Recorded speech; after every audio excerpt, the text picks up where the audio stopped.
What's good, BAIO family? Baruti will be interviewing me about HBCU's role in today. So this is going to be a very interesting topic. Baruti, how are you doing? Doing okay. China and Mwema, good afternoon to you and to our listening audience.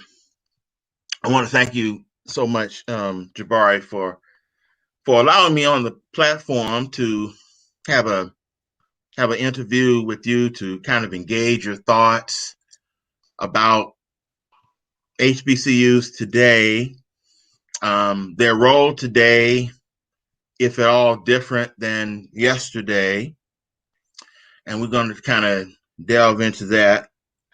Again, my name is Baruti. Normally, I'm a guest analyst on another platform called DARK, that stands for Diaspora African Renaissance Channel. And so from time to time, I have listened to you, Jabari, and others who have been on the BAIO African platform talking about various issues that are, important to our people's communities at 12 o'clock noon on Sundays. So today is, I think, going to be a very interesting discussion. Obviously, I'm interviewing you, but maybe I might throw in some views of my own, and we have a dialogue. Maybe if chat comments and/or questions come up, maybe we can kind of address them and kind of engage your thoughts. But it'll kind of be a kind of round robin engagement. So again, thank you very much. Today is not going to focus solely on one HBCU, but I think this is interesting that both you and me are affiliated with North Carolina A&T State University, of which you are a current student, and I was a former student at A&T a little before your being there at A&T. So thanks for having your A&T shirt on. I have mine on as well. So that's going to be interesting. Let me first of all say that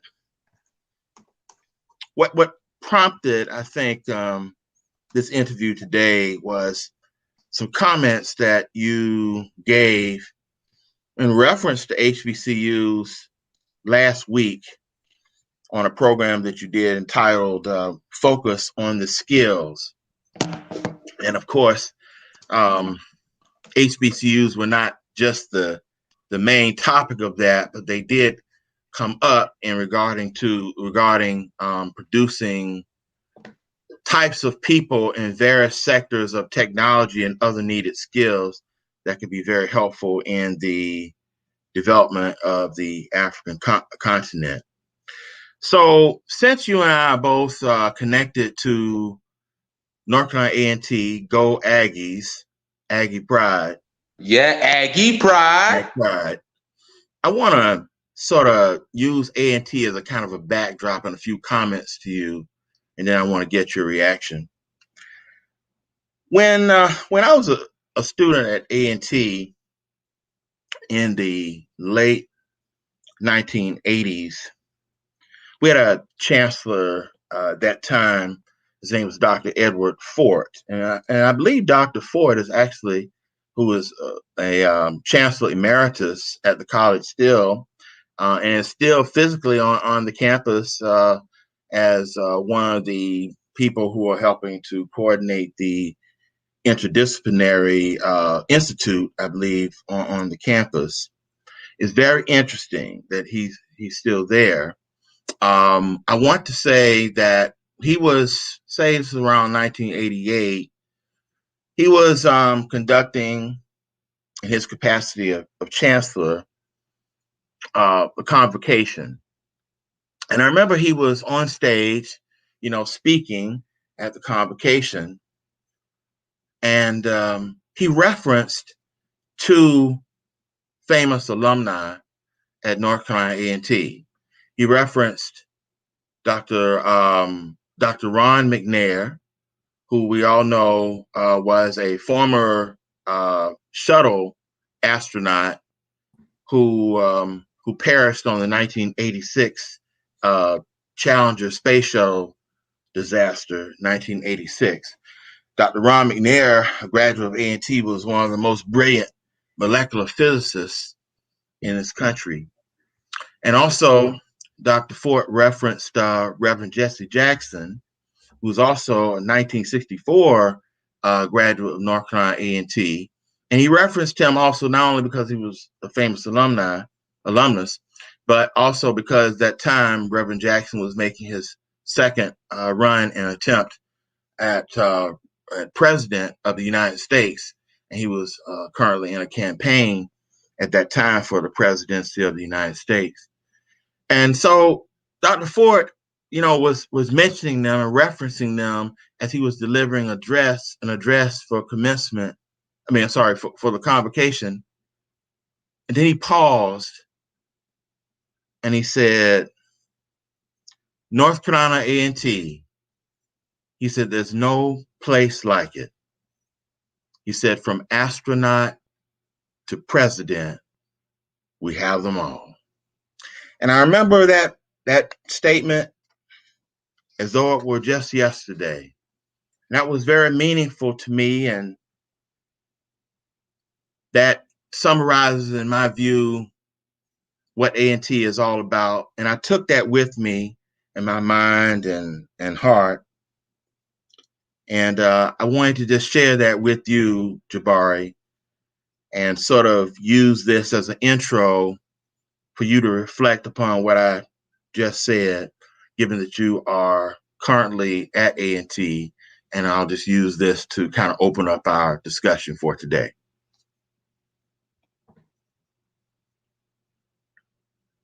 Yeah, it's really reflective of what you said, from astronauts to presidents. We have them all. We currently even have a student who's at A&T who's on The Voice, and he's made it through significant rounds. He was also our Mr. North Carolina A&T and was our Mr. HBCU. So I mean, we have them all. We accomplished a lot, and it's great to be able to go to North Carolina A&T, and especially being an engineer. That's a civil engineer who minors in physics. Having graduate the most amount of Black engineers in the country, I think that is something that is to be very proud about. And so, like you said, I rep A&T. We rep A&T because that's what Aggies do. Well, I'm glad you said that, because I think when we're talking about HBCUs today, and I particularly want to angle in on the notion of particular types of HBCUs, though all are important in this regard to the development of our people, of course. And in this particular case, as you were referencing last week, toward the building of African countries from an economic standpoint, and also technological aspect.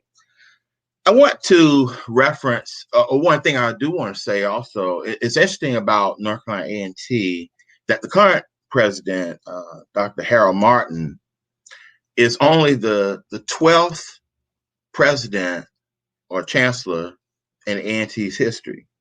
A&T started in 1891, so A&T only having 12 presidents says a lot about the leadership and stability of A&T as a school that has maintained constant, leadership and not a lot of turnover. And I think that underscores what you were talking about A&T not only being the largest HBCU today, but the HBCU that is producing the largest number of Black engineers in the country. Now, having said that, I want to break HBCUs down into two categories historically. One is the notion of what had been called liberal arts schools that were underneath the banner of teaching and preaching. These started out, they were, of course, private schools. And then we have the land grant schools, schools that were started with the notion that either the state or the federal government provided land for these particular Black institutions, mainly of which their major goal would be the so-called industrial arts. And then we would come to know many of these today by these references to that idea, and agriculture, of course. North Carolina A&T, Agriculture and Technical, Florida A&M, Prairie View A&M. And so let's concentrate, for example, on these aspects about the difference in the so-called liberal art and the industrial skilled trades schools. These schools that concentrate on the industrial and skilled trades were really supposed to be the schools that would maintain the industrial and agricultural base of what I would say would have been the Black nation within the larger white country of the United States. And though liberal arts now has absorbed, the idea of liberal arts now has absorbed all of these ideas about mechanical arts and industrial arts, that really became engineering and agricultural economics and things like that today, but they were separate back then of liberal arts versus the industrial trades. What would you say would be the role of these schools that are particularly STEM oriented today in Africa? And is their mission today, you think, expanded or different than what had been the initial mission some time ago to basically kind of work with the industrialization of Black people within the United States? So for me, I think that the HBCU roles has expanded, and that's for great use. It started similar to how liberal arts were. Liberal arts originally were established mainly for like really like elites. I remember going to even in a microcosm a liberal arts high school, and they're more well-rounded, but they tend to focus more on the arts, more on theater, more on stuff like that. And it's like really an elite university. But now they've expanded to include engineering, mathematics, some STEM aspects, but they're not in depth as, let's say, A&T is, that offers civil engineering, mechanical engineering, computer science, computer engineering, industrials and systems engineering. And if you want to go into the graduates, they have even a program that I've been interested in called nano engineering or nanoscience, whereas if you were to go to somewhere like when I tried to apply for Morehouse or I tried to go to some universities like Claflin, they don't really have those degree of sciences. They're more of, business, arts and humanities. And that's okay. And that's okay because you need schools that are there for specific reasons. It's similar to how in the state of South Carolina, when we talk about business, you go to USC. But if you're talking about engineering, you would go to Clemson. It's kind of that microcosm within the HBCU world. Whereas if you want to go focus on STEM, you go to A&T, or you go to, FAMU, or you go to Alabama A&M. And if you're focusing more on liberal arts, you go to somewhere like a Morehouse. You go to somewhere like a Howard, somewhere like that. And so that's important because when it comes to, employing future, skilled workers, they're going to need to have those institutions set up that are designed specifically for those needs so that they can cater to them, so that they can give them the necessary employment opportunities so that they can thrive and, be able to create in this world. So it's definitely important that they've expanded, and it's a good thing that they have expanded. Can you just for a second, you mentioned nanoscience. Can you, for our audience, just kind of explain what nanoscience is, and what, if you are minoring in that, what you would envision yourself doing with nanoscience? Well, nanoscience and nanoengineering are offered as masters and PhDs. So after I graduate, I would hopefully plan to try to do that. But basically what nanoscience and nanoengineering is, it's engineering and science at the nano level. So anything that deals with nanometers, that stuff, atoms, molecules, stuff that are really, really small, stuff that you can't see with your naked eye. You would have to get a microscope or some sort of detector in order to. And that's what, nanoscience and nanoengineering we do. We engineer stuff. It deals with a lot of biology and chemistry, but it can also be applied into the engineering realm as it deals with maybe the strength of a particular substance. It could deal with reconfiguring the structure of a particular material. Let's say steel. Let's say concrete. That's what in nano engineering can apply to, and that's going to be especially important with this upcoming fourth industrial revolution, that we focus more on the nano level, because that's really where everything is going to start going in the physics realms, focusing on quantum mechanics and quantum physics. So that's what nano engineering is all about. Okay, so let's say that. Okay, thank you for that. So today, what is the relevance of HBCUs? And let me just say something about that. It seems like for some reason, many people think that HBCUs are schools, predominantly Black, of course, that are intended to educate Black students who supposedly cannot get into what they call PWIs, predominantly white institutions, so that their role is to act as a kind of a remedial repository, essentially, to educate Black students, and Black students primarily in the United States, with that being the major focus. Okay, so is that a limiting notion to you? And if it is, how can we kind of expand the vision where everybody buys into the notion that HBCUs are not only beneficial for us here, but also can have complete useful applications in Africa for the greater good of the universities as well as for the African continent?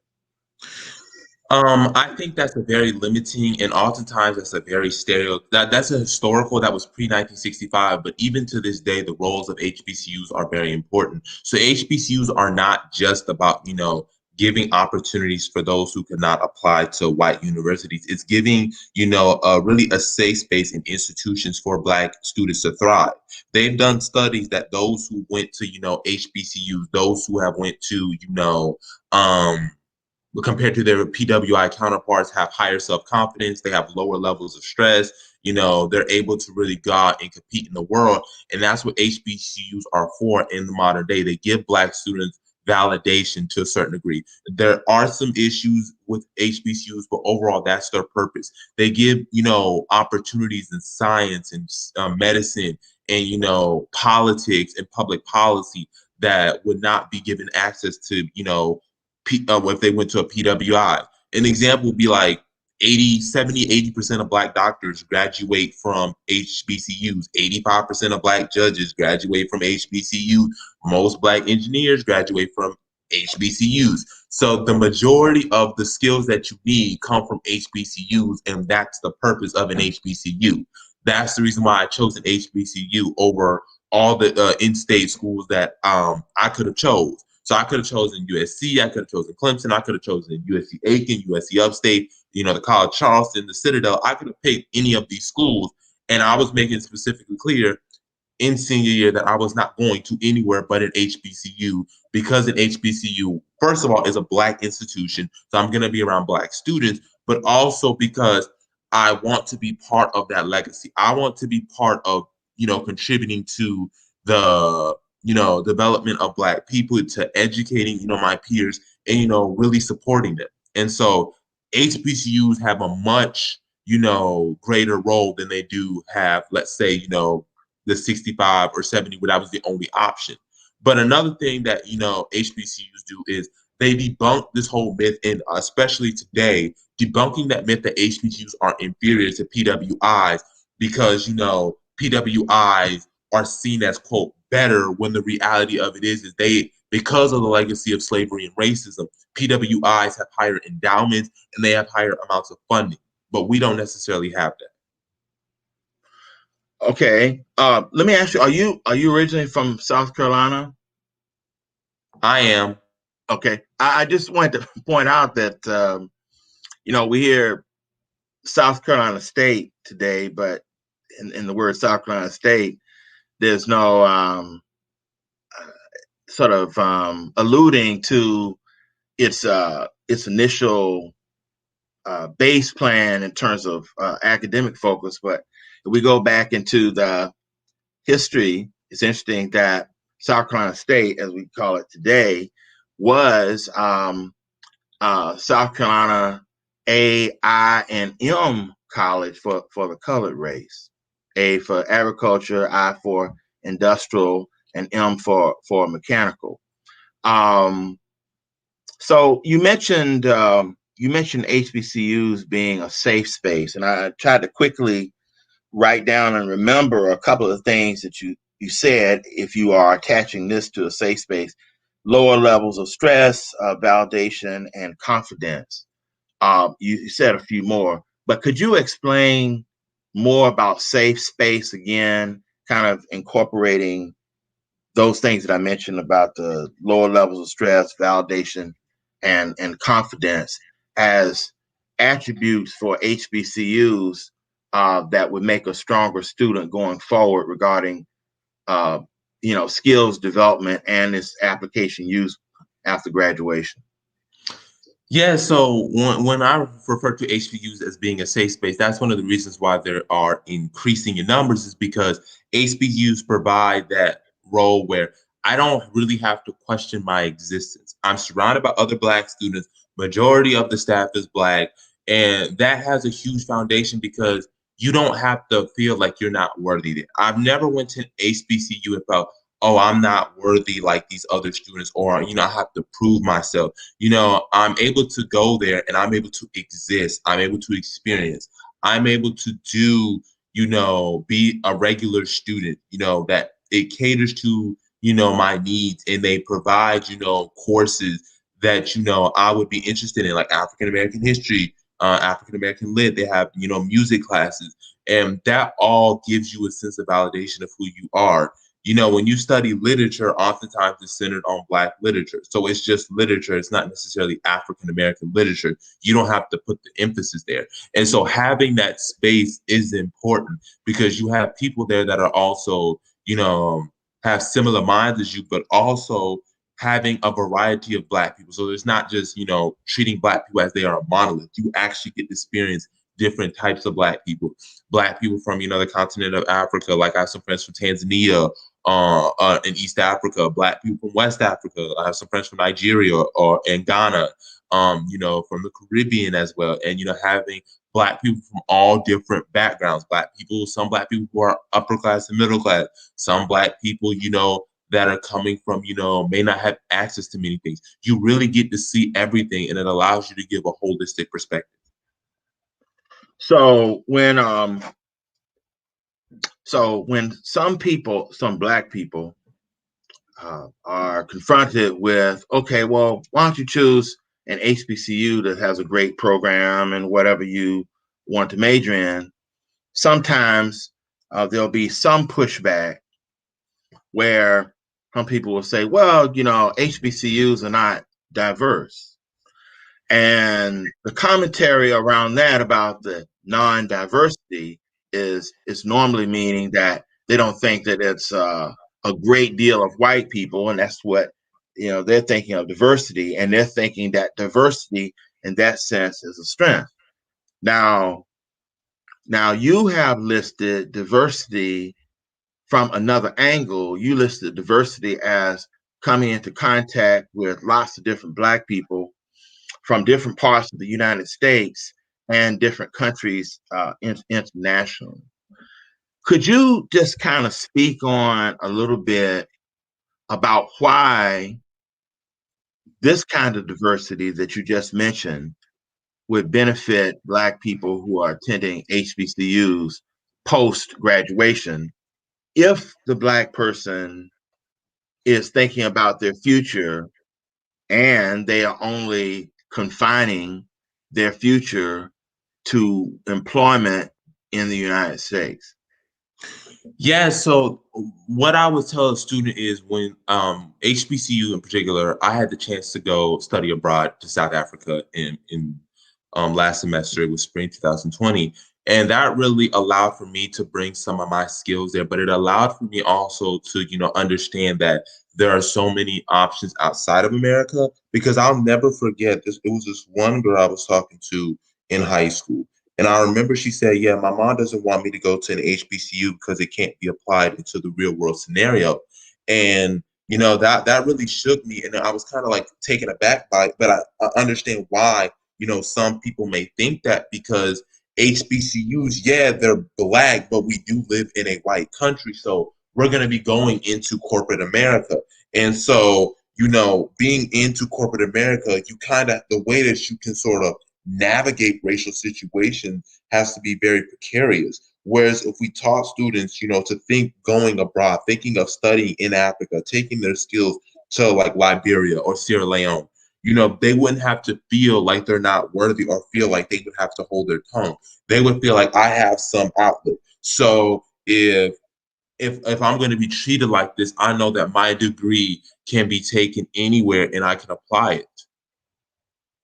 So in your mind, with what you just said, do you think that going to an HBCU from a diversity standpoint, or whatever kind of diversities we can think of about the distribution of students, as you mentioned, is going to an HBCU more advantageous to a Black student who is both working in corporate America in the United States, as well as their possibilities of working internationally, versus a Black student that may have gone to a PWI?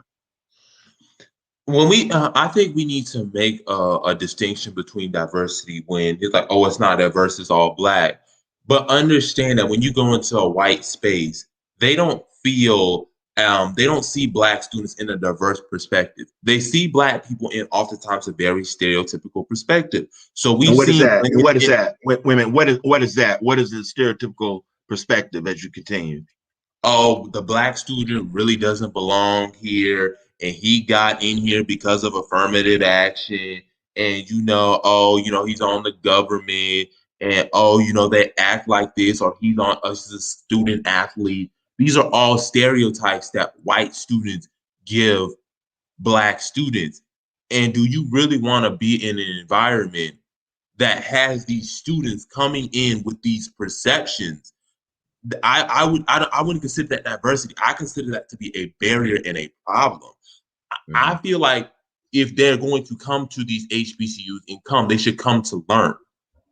Okay, because we've had instances where we've had white students on campus and they've been caught saying a racial slur, or was saying a racial slur in a text message, and we've had to deal with that situation. And so that, just because you have white or Hispanic students, that doesn't mean their mindset has changed. They could have went there because they have minority scholarship. They don't talk about that. They say that, we got here, because, you got here because of affirmative action. Okay, but HBCUs have minority scholarships and you might have gotten that too. But nobody seems to address that issue in the room. They talk about just having, white, Asian, and Latino students, and that's fine. I'm okay with having diversity. But when you have a situation where these people are not willing to learn or deconstruct the ideologies that they have, they're just simply just walking in a black space, that becomes a problem. So therefore, so therefore, do you think that one thing that we need to do is to attack the notion that, first, HBCUs are not diverse, and then two, to point out the stress for a Black person about how the diversity that HBCUs do have are a major asset for someone that's matriculating there? Yes. And so one of the things that people will say, well, HBCUs are not diverse, that depends on what HBCU go on. Once again, treating HBCUs as if they're a monolith. I mean, for Okay. goodness sakes, there are two historically black institutions that are now majority white. Look at what happened in West Virginia with Bluefield College. Right. That that university is majority white. That used to be an HBCU. Now it's majority white. You have HBCUs that are 15, 20, sometimes 30% white. And yet we still see HBCUs as having this monolith. Even when you talk about students who can come on campus and have the diverse experience, I think that it is important because it deconstructs barriers. Because you have this oftentimes this African Americans versus Caribbeans, African Americans versus Africans, when it's not really understanding these different cultures, understanding that not every Black person is a Black American. You know, we treat like, oh, she's not Black. No, what you're saying is she's not a Black American. That's what you're saying because she is Black, but she's not a descendant of slave. She might be somebody from Guyana. She might be somebody from Panama. She might be somebody from Nicaragua. She might be somebody from Madagascar. But because we see Blackness strictly as she's not a descendant of slaves, she's not a Black American. Oh, but those are descendants, people and Black people in Nicaragua and Honduras and all throughout the so-called entire Americas. They came to those places on slave ships, were dropped off differently in different locations, the same as Black people in the U.S. Yes, and I remember having a friend of mine who she said, "Yeah, I'm Panamanian. I'm from Panama," and I was like, "Wow, I didn't know that." And then I had somebody else who was from Cuba. I have a friend of mine who's Afro-Cuban. Didn't know that because majority of Cuban Americans that you see in America Yeah. are white. Yeah. So, or identify themselves as white. So, that right there shows the different perspectives. And when you don't allow that experience, when you aren't exposed to that, you have this stereotypical view of Blackness that has been ingrained in us by American society, that it's strictly just Black Americans and the Black community is a monolith. But when you go to HBCU, it allows you to explore these different perspectives. I got Black Bahamians. One of my close friends is a Liberian who lives in Minnesota, the largest community of Liberians in America. I have another Liberian that goes to my university. So having all of these different groups is important because it allows us to really understand each other and really simmer down, these Africans versus African Americans, versus Afro Caribbeans versus, Melanesian, debates. Okay, so you've kind of like to me pointed out limitations in our own people's minds about how they see Blackness and how they see Blackness in some ways in a limited way, and how they don't see advantages in being amongst what I would call diverse Blackness. So what I want to do is I want to just lay out a little scenario for you and just kind of let you run with it and see what you think. Okay, so suppose that I said that I thought that HBCUs overall should be living repositories of Pan-African culture. And then I list that culture has 7 basic areas according to sociologists and researchers. I'm going to list them: social development, politics, economics, creative arts, mythology, history, and ethos, which is the character of a particular people. So if we were to try to move the narrative of HBCUs, both in narrative and in implementation, this notion that HBCUs would concentrate on being a reservoir, so to speak, for Pan-African culture, using all of the layers of culture that I outlined. Would you be in agreement with this, or would you have some pushback? And whichever your position on it, tell me how you would go further with that idea. Well, HBCUs you do have a Black, a Black power, and to a certain degree a Pan African, perspective. But I think you got to understand these HBCUs work in the confines of America. So you really can't have the ideal Pan African situation because there are limitations to how HBCUs can do stuff.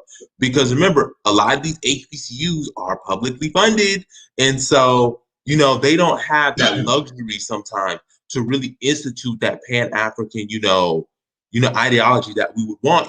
I've talked to many students on campus who are revolutionary, who have similar ideologies like I do. One of my roommates, we was this close. We had the same, perspectives on nation building and stuff like that. So there are students with that ideology. It's just it can't be expressed the way that we would want it to because there's not really that outlet in that a lot of HBCUs are really tied.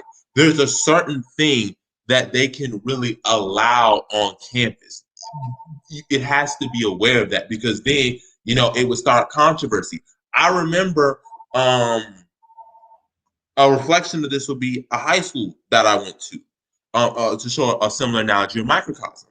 I remember, doing a Black history program. And I remember it was a majority Black school, so it was a majority Black audience. But because it's a public school and, public schools, the public school system, there are different schools, we had to tone down what we wanted to do. I wanted to include Liberia in the play, or I wanted to write this, but I remember my librarian sitting down with me and she said, I understand, Jabari, it's true, but we're going to have to tone it down. And that's sort of why HBCUs, they are a microcosm of Pan-African culture, but they can't really be the ideal scenario because you are in the confines of the American political system. So HBCUs try to integrate within that American culture to try to pair us to, succeed within this American environment. So okay, so given the limiting confines because of the environment, how do you think HBCUs would benefit on all types of levels, financially or otherwise, if HBCUs were to concentrate some of their energies on connecting with African institutions and African countries? And what would that look like if you can describe it from your point of view? So my perspective would be if HBCUs focused on on the African continent as well, I feel like it would be it would be a lot more comfortable because you would have an environment that was built for Black people that is designed to accommodate African people. African people are the majority, so they could be an individual, they could be human, they can do their roles and their duties. And so not only they would also have access to a bigger pool because Africa has the youngest population. A lot of these countries have median ages of 17, 18, 19, heading to be pre-college grad, heading to be college students. And so HBCUs could tap into that because they would have some of the financial resources and most importantly, human capital. They would have the teachers. They would have, the professors, the experiments, the equipment that would be needed in order for these schools to function because there are a lot of African universities that have a shortage of teachers, that have a shortage of equipment, that have a shortage of resource, STEM research and STEM technology. And just for us to be able to bring that, I think would not only give HBCUs more benefit, it would allow for HBCUs to have more influence and would have a lot of these Black professors to be able to, feel free and not feel the need to have to, be in this American situation that is very hostile to, Blackness and, Black progression. So let me play the devil's advocate and push back on that for a minute. So suppose that someone tells you after hearing that from you, and we know that all HBCUs are not on the same level of funding. In fact, A&T, as a reference, just happens to be in a very good and perhaps unique position in the state of North Carolina. I think that A&T has amongst state schools is I think about the fourth level school in terms of monies garnered from research, state supported school.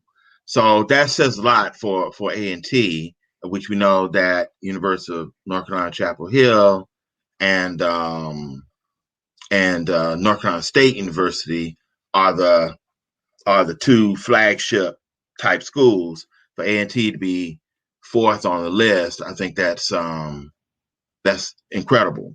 Okay, but suppose someone pushed back on the notion you said and to say that, well, HBCUs can't afford to expend resources uh, engaging African countries, whether it be developing programs in African countries for interlinkage or developing small campus outlets in African countries, when they have limited monies and most of their focus should be on Black people in the United States. What would be your response as a pushback to that? Um, I wouldn't. I mean, it's kind of to a certain degree when you talk about they sometimes don't have the money or they're doing with STEM, research. Part of that is true. Because there are a lot of HBCUs. When we think of HBCUs, usually what comes to people's mind when they think of HBCUs is NCAT, Hampton, Howard, and Morehouse and Spelman. Usually, people know those off the bat. But if Did you I throw were to Florida A&M ask, in there? Did you throw Florida A&M in there? They yeah, would get mad and at you Florida, for not throwing. and Florida A&M. I can't forget Florida A&M. But if I were to ask people, what is, Xavier University of Louisiana? What is okay? Maybe Prairie View. Well, if you're Texas, you know Prairie View and Texas Southern. But most people don't know what Prairie View is or Texas Southern, Grambling State, Kentucky State, in Kentucky, Pine Bluff. People don't know what university that is. You know, Tennessee State, a lot of these people, they don't know what that is. And so, they may not have the necessary resources. I do understand that they may not have the necessary resources. They might have a little bit of money to, like I said, give equipment or, professors can come over there. But unless it's one of those big universities like Howard and, ANC and Morehouse, a lot of these HBCUs are stretching. Even I got one right across the street. There are two HBCUs in Greensboro. Um, A&T and right across the college is Bennett. We know about Bennett, Bennett College. Um, but they may not have access to the resources. So I do understand the pushback on that, they may not have the resources because it's really tightly thinned and, they're focusing more on America. So I do understand, but I do think that the opportunities would be greater because you would have more pool and, different currencies play a factor into that. But I do understand. Suppose that some HBCUs with the proper resources engaged in Africa and they opened up opportunities for smaller HBCUs to kind of hook into the opportunities that the bigger HBCUs were able to garner. I think they can. We do a small microcosm of that would be A&T versus Bennett, and one of the students I talked about, she transferred from Bennett to A&T to get what she needed, so they can definitely hook into those connections. It would just need to be thorough. We would have to have a plan and make sure that every requirement is met. And but it can happen. They could definitely reach into that. They could see those as sort of a connection or a gateway to get where they need. So it can a small HCU should definitely hook into larger HBCU. Okay, I'm concerned about something. About 10 years ago, I saw a statistic that said that 16% of all Black people in the United States that were attending 4-year universities were attending HBCUs. Okay, and now, 10 years later, it's roughly about 12%.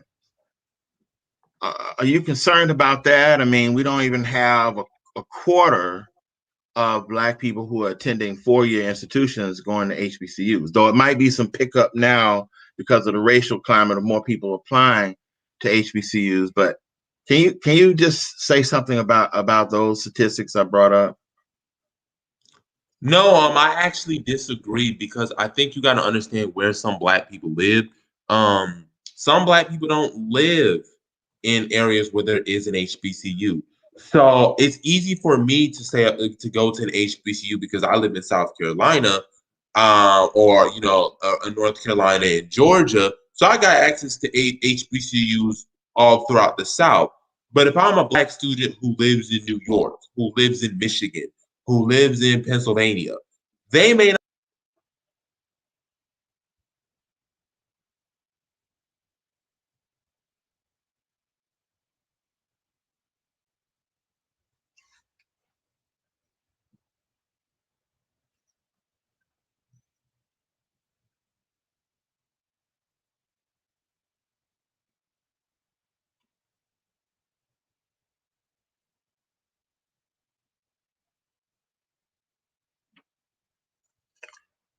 It looks like Jabari's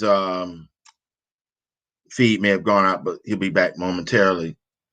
Yeah, my thing went out. Whoops, everybody saw that. But yeah, I had that. Yeah, that's what's going on. But yeah, it's easy for me to talk about an HBCU because I'm in South Carolina right now, and North Carolina is right near me, and Georgia's next to me, Florida, Tennessee. So I have access to HBCUs and I don't have to go really far from family and some are in state. But if you're somebody who lives in Michigan, who lives in, um, Ohio or Pennsylvania, or even out on the West Coast, California, if you live in, Wyoming, even, it's really hard to get an HBCU. So you have to really go to a PWI. I mean, you really don't have an option. So, I mean, yeah, that's that situation.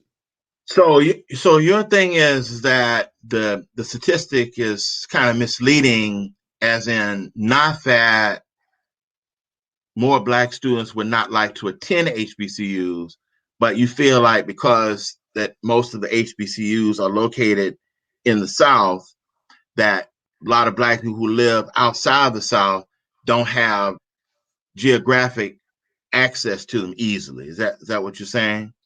Yes, and you also have to factor in the states like I think it's like North Carolina and Virginia. They have a certain number of outstate students that they can allow. So example would be like at HBCUs, they can only allow in North Carolina like what, like 25%. In Virginia, it's like 18 to 20%. So if you're unless you are an out of state student that is 5 star, like I'm talking about like 4.4 GPA, 1280, 1300 SAT scores, been heavily involved in extracurricular activities, it's going to be hard to get into one of those out of state, HBCUs that caps it at 20%. Because in state, because you're in state, since most students are going to go in state, come from in state, if you're from North Carolina, yes, it's gonna be, easier for me to get in, but also the tuition. For somebody like me, because I was fortunate to get a scholarship, in state is like 7 or 8 thousand. Right. But somebody who's out of state, like majority of those people from, like I said, the Northeast, the Midwest, they're paying like 26, 30,000 a year. So if I'm a student in Chicago, or I'm a student in Detroit, or I'm a student in Cleveland, or I'm a student in Cincinnati, a student in St. Louis, a student in Iowa, and I see those numbers, do I think to myself, do I go to this HBCU and get the Black experience? But I'm going to be a good solid 125,000 in debt immediately, not factoring interest and fees, or do I risk going to a cheaper in-state, Iowa, the University of Iowa, Iowa State University, and not have to pay too much in debt. I mean, that's what you have to factor. Okay, so given the economic and geographic concerns that you mentioned, all right, I remember when the presidential election um, was happening, um, or the candidates were talking on the Democratic side. Elizabeth Warren wanted to, I forgot what the total amount that she wanted to allocate to HBCUs. I don't know whether it was 100 billion or something like that. I don't remember, but it was some figure around that listing. Could have been 80 to 100 billion. She wanted to funnel into HBCUs as a whole to not only upgrade infrastructure, but she wanted to also try to upgrade HBCUs so they would be more attractive as a pipeline to companies in the U.S. to hire graduates, and then also put pressure on companies that if they were going to get any grant monies from the United States government, they had to connect up with HBCUs to increase the pipeline hiring. So, given that plan, and some others of the candidates, even Kamala Harris had her own plans that were like piggybacking off of Elizabeth Warren. I don't know if Joe Biden had a plan also, but somehow or another, this was some of the talk. Now, I'm not sure where those ideas are right now, given that the Biden administration is in place. But if you had to talk to the current Biden administration right now, what would you tell the Biden administration that Black colleges needed overall to help fuel some of your visions about either increasing the number of Black students that would have access to the HBCUs or improving infrastructure, as we've talked about? Well, I mean, the very first thing you need to do is make public universities debt free. Like college needs to be tuition free because it doesn't like we can advocate that we need more money for HBCUs and more money for scholarship, but if the students can't afford it, I mean, yeah, there are scholarships, but I was fortunate enough to get a full ride. Like my in-state tuition was covered, and it oftentimes covered my housing and stuff where I would be able to live perfectly fine and get some money back. But if you're not most scholarships are not given that, full rides are given like 1% of students or less than that. So not a lot of students can afford, that kind of scholarship money. So you would have to make college in, tuition free, or else, I mean, it's not going to do us any good. Okay. What about the infrastructure needs? What would be the infrastructure needs that you think STEM oriented HBCUs need? And then what do you think the infrastructure needs are for, say, smaller HBCUs, mainly private ones, that have concentrated on what I would call the traditional liberal arts curriculum? It's kind of like minus the agriculture, minus the engineering type stuff. What would you say about that?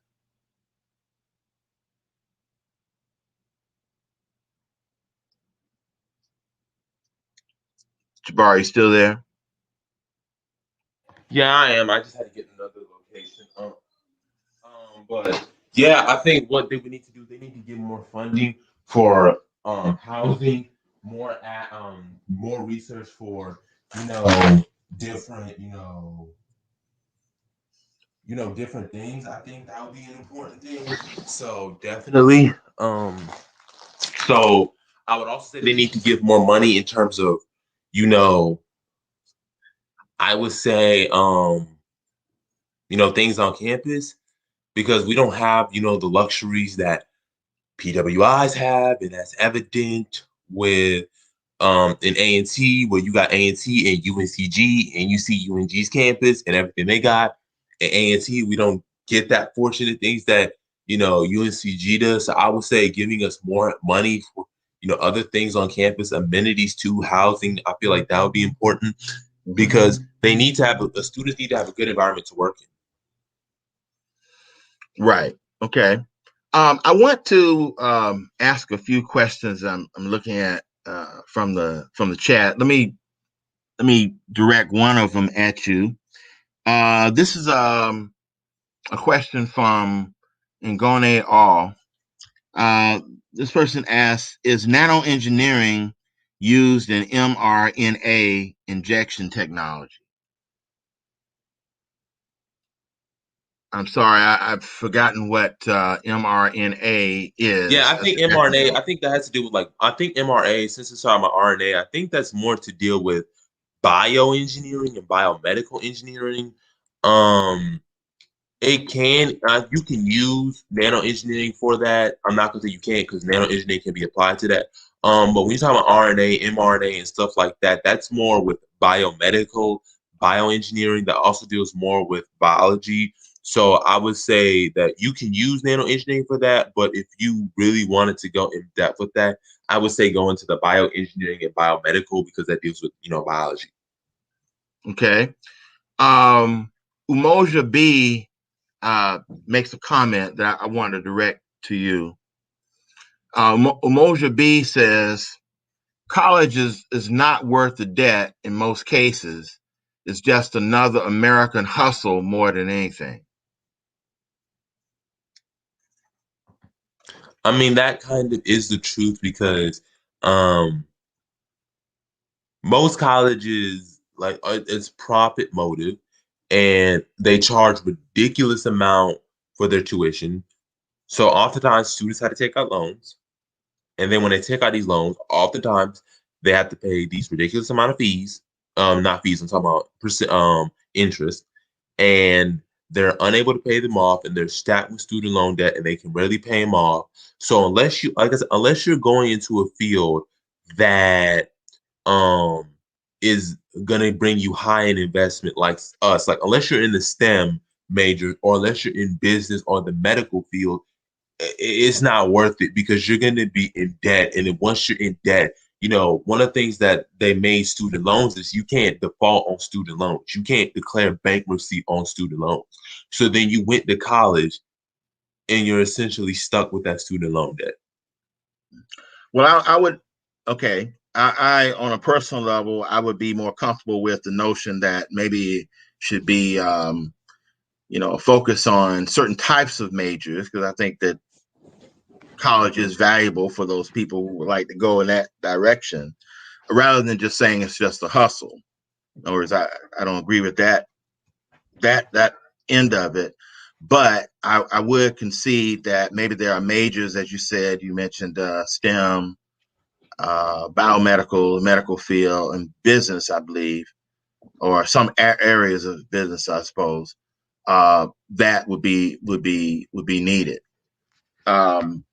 Now, if we let's say we turn our attention a little bit to what African countries need from HBCUs, if HBCUs can be a resource. Okay, now I would say this: if HBCUs can be a resource to African countries, then obviously they're not a waste overall. Would you agree with that? You said what was not a waste? I just need clarification for the If question. if if HBCUs can be a resource for African countries, then they would not be a waste overall, right? Yeah, they wouldn't be a waste. No. Okay. So I want you to tell me, and this is a good question from Holop Sism, though. What 80, well, just keep that question, we'll keep that question up, but I want to ask this question first. So can you describe from your point of view how HBCUs in different focuses, let's just put the ones that are, STEM oriented and the ones that are the more traditional liberal arts, how can each of these types of institutions play a role in Africa, and what would those roles be? I think for the STEM, they can be a pipeline to educate, some African students and train them so that they can get the necessary skills.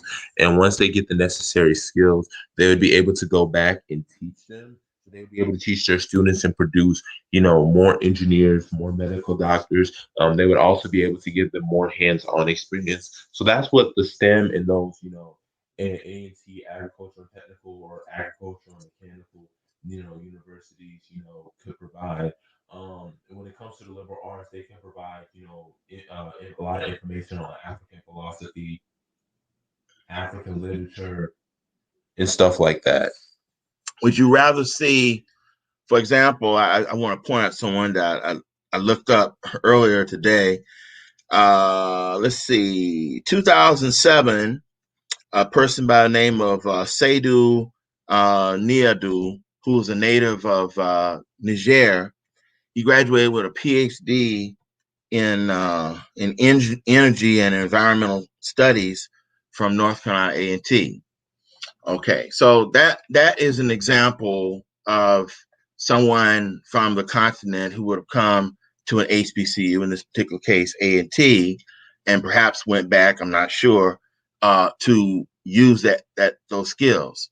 So let's say, what would you say then? Do you think it would be more beneficial then for HBCUs to try to not necessarily have people from the continent come to the campuses in the United States, but for schools like A&T and others to try to set up small either satellite campuses or inserts into the schools on the continent, where they can make a presence there and allow students to work on that kind of interaction. What do you think?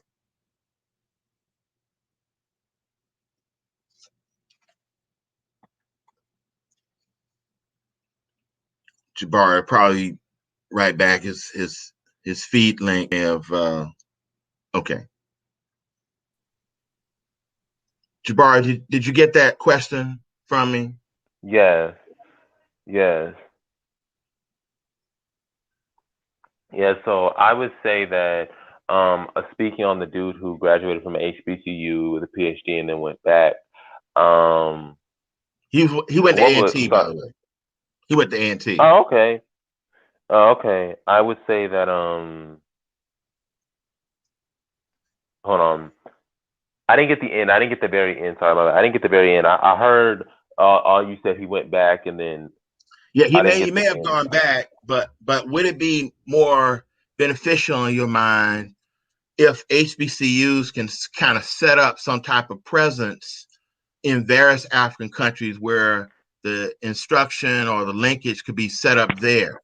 So, for example, like Yes, yes, Morgan State right now is trying to do some kind of pilot program in Ghana, where they are offering the courses through Morgan State on the ground in Ghana, so that a student, I think it might be through an MBA program or something like that, but essentially the students can take the MBA courses on the ground in Ghana, and then get the credit for Morgan State for their MBA.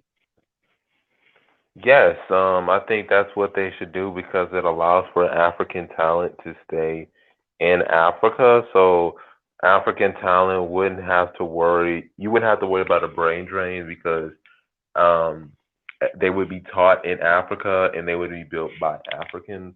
So I think, yeah, that's what they should be doing more. Providing them in their country so that they don't have to feel the need to leave them.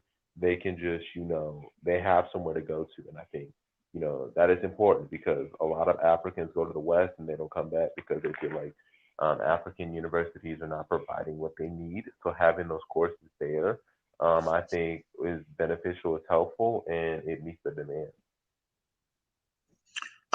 There's a flash of Oh, a question. question on the screen. If we were entrenched in an African country, they could provide tuition forgiveness for graduates who work for 5 years in the country in certain years. That was a comment from Rule of Two. What do you say about that? I agree because um, you would now have, because since you're in that African country and they'd be working in there, they'd be building the economic institutions and economic, they would be driving economic growth within that country. So yeah, they could definitely give those resources because we would also be controlling, government revenues. We would be controlling, you know, how resources are distributed. And so you could be able to have those tax forgiveness because we would be controlling, the monetary and the economic field. Okay. Also, what about the question from Holipsism? And you might can put this on the chat again on the visual screen. But what ADOS or FBA industries do graduating students from HBCUs go to for employment? And and I They and I and have I none. guess They have none. okay. So They have none. Period. they have none. Okay. So you're saying that basically our people don't own enough industries by which HBCU graduates can go to work for a black person, basically. I guess that's Yes. the spirit of the question. Yes. Okay. Yes, because it's the same way like people were upset that, black people shouldn't serve in the military or, black people shouldn't do this.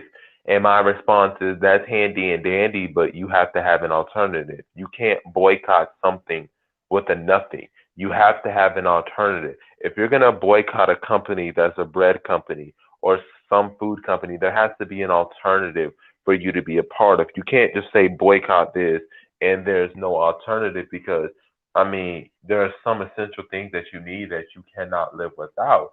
And so if Mm. you cannot live without them and you don't have an alternative, you're stuck with that, monopoly situation. So it's the same way when we talk about FB and ADOS. On one hand, you're saying, don't do this, we should boycott, we shouldn't be spending our money. But the answer is, do you have, the military that, they could be willing to serve, or do you have industries that are large and big enough and have sustainable resources that, HBCU grads can go to. Because without that, we're back to square one. So in previous shows that I have seen you on and you have discussed, you talked about Liberia being a conduit, basically, that if we were to push the reparations issue from the angle that reparations should be provided to Liberia to both strengthen Liberia as well as to strengthen the position of African American people in the United States. What would a reparations plan for you be to connect HBCUs to Liberia under a reparations idea? Any Well, I thoughts would on that? say yes, I would say reparations would include monetary sums, monetary compensation to the government, giving HBCUs the necessary resources to have their footprints in Liberia. So that would include, giving them the money to build the infrastructure, giving them the land, giving them all that. And the reparations program would also be, um, any debts that HBCUs may have, any sort of, expenses that they may have be cleared so that HBCUs can focus exclusively on Liberia and establishing it there. So that's what my reparations program would be. What about an idea, and maybe you may have covered this perhaps, but suppose that someone said, for example, let's say you mentioned that a lot of students don't live in geographic zones where HBCUs are. So let's say you've got students, California, I think you mentioned Michigan. So let's say there was a reparations plan to provide reparations resources to Liberia again. Would you entertain an idea of HBCUs getting scholarship monies specifically for students who would like to major in things that could be useful to the industrialization and technological development of Liberia, such that if they accepted the scholarship, then upon completing their work at whatever the HBCU was, they might have to work in Liberia for maybe 5 years or so, using their knowledge in the upgrade of the country.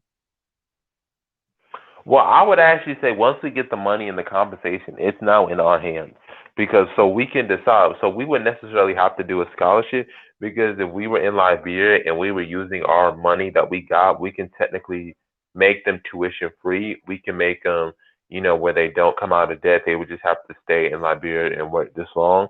They would have to, do something that is considered productive and growing to the Liberian economy. So once reparations have been given, that's I want to talk about the monetary compensation. Once the monetary compensation has been given, it's now in our hands, and we can say, it's debt tuition free all the way up to a master's and doctorate, or particularly a master's. We give Okay. particular focus onto STEAM or science, technology, engineering, art, or agriculture and mathematics, and we can allow these students to go there. So we would fund sometimes their expenses. The only thing they might have to do, if necessary, is get a plane ticket. But even then, depending on who the students are and if they really want to come there, we can provide them the necessary transportation to get them over there. So I think once we get the monetary compensation, everything else, can handle itself because it's now we now run the show. But we need the money, so that we can start, building, laying down the infrastructure, laying down the college campuses, laying down, black businesses near the college campuses so students will have amenities to go to and they will have stuff to do. Make sure they're scattered all throughout the country, not just in Monrovia, because Monrovia, you do have the University of Liberia, but maybe somewhere in Marshall, Buchanan, Adena, places that don't have a university there, I think would be important for not only African Americans, but with the rural Liberian communities. And they could, we can make it also mandatory that they learn one of the indigenous languages in their community since they'll be around, indigenous Liberians that oftentimes live in the rural areas. Mm-hmm. Okay. So therefore, you're saying once economic resources are provided, the black colleges will have the resources to do with the money what they will in terms of what would best serve them. Um, Yes. okay. Would this take a like HBCUs getting together collectively to figure out how to use such reparations money if it were to be given, or would you say it will be on an individual basis? Do the HBCUs need a council to be able to figure out how they're going to strategize utilizing HBCUs in general for such a quest, given that various HBCUs are of different sizes, different focuses, different infrastructure levels, different financing? Yeah, so I would say there has to be a collective. It's important that you have unity and strength in numbers. But once that has been settled, once the reparations has been given, we'll be giving it based on a case by case basis and based on needs. So based on what this college needs and based on what this college is trying to achieve, Mm-hmm. we can then allocate the necessary resources. Not every college will get the same amount of funds. Some will get more, some will get less. It just depends. So I'm in favor of having it collectively, so that we have a set of standards as what is required in order for this money to be used. But it can go to a case by case basis because some universities may not have what another university has. And if that university doesn't have that, I think that the university that doesn't have it should get more of the money because they don't have that they come from a disadvantage and they should be able to have equal, you know, assets as compared to some of the other ones. So you want so you don't want to get so you don't want to necessarily equalize the money Hmm. amongst HBCUs. You want to like sort of give it that HBCUs that have less get more, so they can more greatly optimize what they have in comparison to the universities that already had more. Am I right? Yes, it's about equity. Okay. So since you've talked a lot about Liberia, and I know that's your focus, I would. This is something that I would really, love to see. Um, I know you're, trying to make inroads, of course, into Liberia, but I would really love to see what the government of Liberia would say to you if you mentioned that HBCUs could really help Liberia or be a great resource to Liberia if HBCUs could get more massive reparations type monies for the training of students that could be beneficial to Liberia. Do you think this is a conversation that a country like Liberia is willing to have? Because it's got to be something in it for Liberia for them to take up the mantle of wanting reparations to be given to African American people and how it will help Liberia. Can you say anything to that Yeah, I would notion say, idea? yeah, so I would say it would be a massive resource because there's a lot of frustration in Liberia currently with how the current government is running the country. They feel that there's a lot of incompetent and uneducated leaders that were filled with corruption. One example would be currently the election season is kicking in. It's 2023, and there's a president by the name of Alexander Cummings, a presidential candidate by the name of Alexander Cummings, who is the leader of the Alternative National Congress, and he is upset that the fact that college students are not being provided, opportunities, when they graduate, or they may not have the necessary resources for these colleges and universities. So if Liberia if we were willing to sit down and say, Liberia, we can provide those opportunities, I think that those Liberian leaders like Alexander Cummings and those who were, working with the ANC, working with the CCP, which is the collaborating political parties, I think that we would be able to easily make inroads. I think that once you give them a vision of what you want, then it's easy for us Mm-hmm. to go forward. But that's what I think we need to present is what we can bring to the table. The fact that we graduate more black engineers than any other Mm-hmm. country. So Mm-hmm. yeah. But you see, I think that no one would be in dispute of that. Obviously, that's true. No one would be in dispute of that. But it seems like, and I could be wrong, so you please correct me. But it seems like the idea that you've had about Liberia is that Liberia needs to get on board, basically, in backing reparations in certain ways for African American people if we're going to go from that standpoint, so that Liberia gets something out of it, right? So that Mhm. they probably already know, okay, we can show that HBCUs produce these amount of black people that have these kind of skills, or HBCUs are a great resource.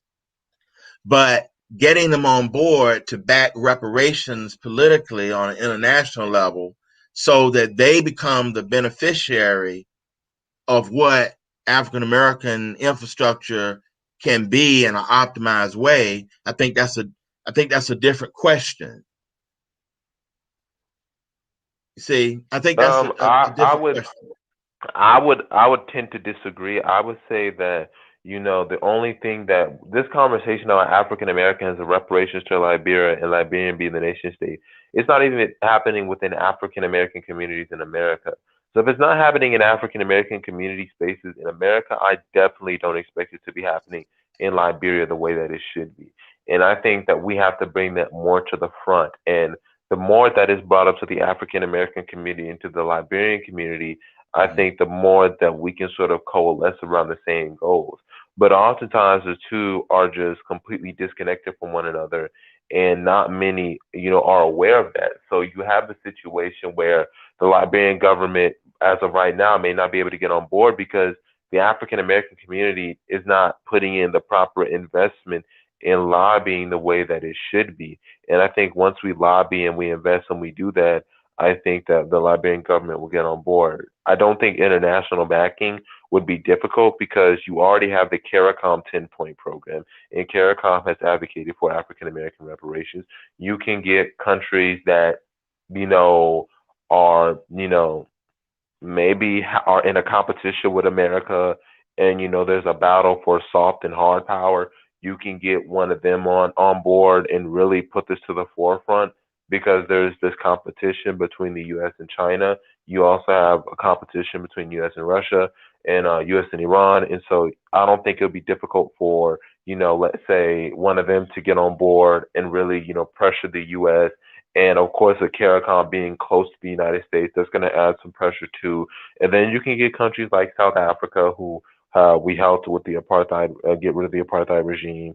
That Namibia, also Malawi, who we educated one of their independence activists.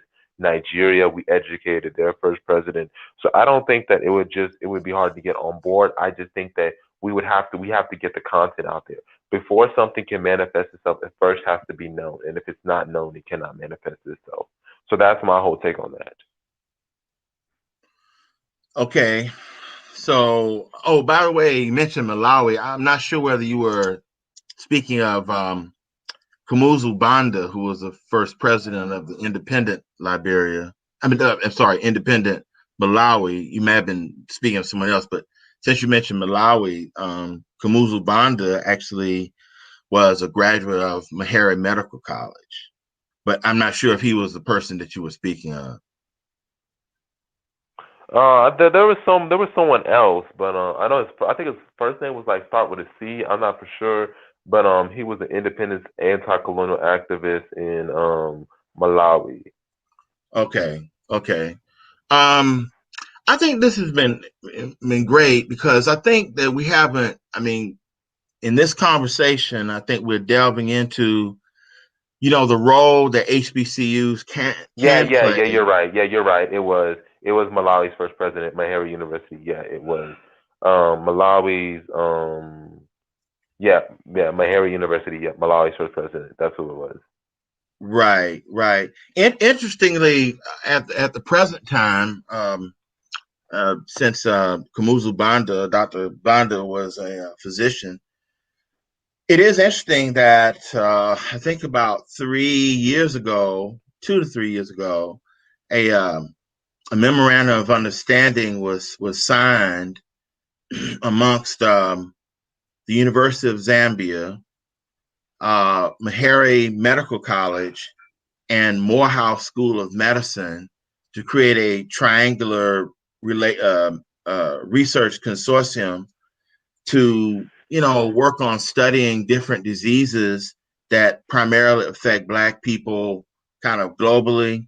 Hypertension, diabetes, things of that sort. I don't know how far the research has I would gotten or its level, but at least that is some kind of relationship between HBCUs and an institution on the African continent that has specific goals regarding research. Let's see, No, emotion. I would like to address Umoja's point. I understand Umoja your point, but you have to get in corporate America and these HBCUs because that's where a lot of these high tech people are. Like you're gonna need people to teach geotech engineering, and a lot of those people who have PhDs and masters in geotech, they work at HBCUs. A lot of people who work in fluid mechanics or water resource management, they do this stuff at HBCUs. So unless we offer incentives to these HBCU teachers to leave and go build on a continent, it's going to be hard because it's not just like you build. There's an international, like somebody who does engineering. There's an international requirement. So it's not just you can build like there is certain standards internationally that has to be met. Whether or not you go to South Africa, they're going to look at your ABET accreditation. And if it doesn't go within that, other countries are not going to accept that. Like there's an international standard. So that's why you have to look at these HBCUs because we're going to need the people who are on these ABET, accreditation boards, who are on these boards to actually teach us. Like you have to get we have teachers. You said the incentive will be that we have the schools. Just how because you have the schools, I mean, are you going to give them high salaries? Are we going to be, you know, like this is stuff that you have to consider. It's not just we have the schools. You have to first give them the salaries. Are they going to have the salaries and the benefits? Are they going to have, the retirement plans? Are they going to be respected within society, like how they are in Japan? These are all factors that we have to include. So I think that's why I say, working with these HBCUs first, because once we have the HBCUs, they know how to run this institution. Like they already know this. So, that's why we're focusing on HBCU now, because that's what they're going to be going through now. Like we said, 70% of Black physicians go through HBCUs.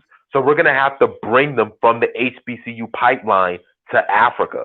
It can't just be, just build it out. Like we got to bring these HBCU grads over there. And so the best way to do that is to build sister universities and connect with them now. But that's what I would say on that regard. I wouldn't say totally dismiss them because 70% of our engineers, 70% of our physicians and majority of our engineers come from there. So we're going to need an HBCU to Liberia pipeline. Well, it seems like, part of Umoja B's idea is that somehow or another that we can't transfer. I mean, we can't depend upon reparations, I guess, to help build this pipeline, as you and I have been talking about. So within that, then maybe on a practical level, let's just assume that reparations aren't coming in any particular way.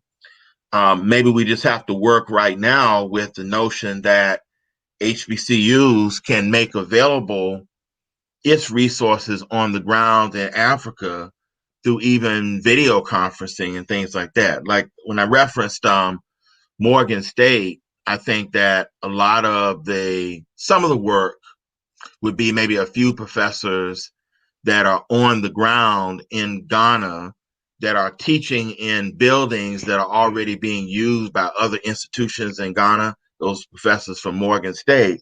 But the students themselves will get both instruction on the ground from a couple of professors at Morgan State, but will also be able to use video conferencing to tap into lectures and information that's already being given at Morgan State proper on the campus.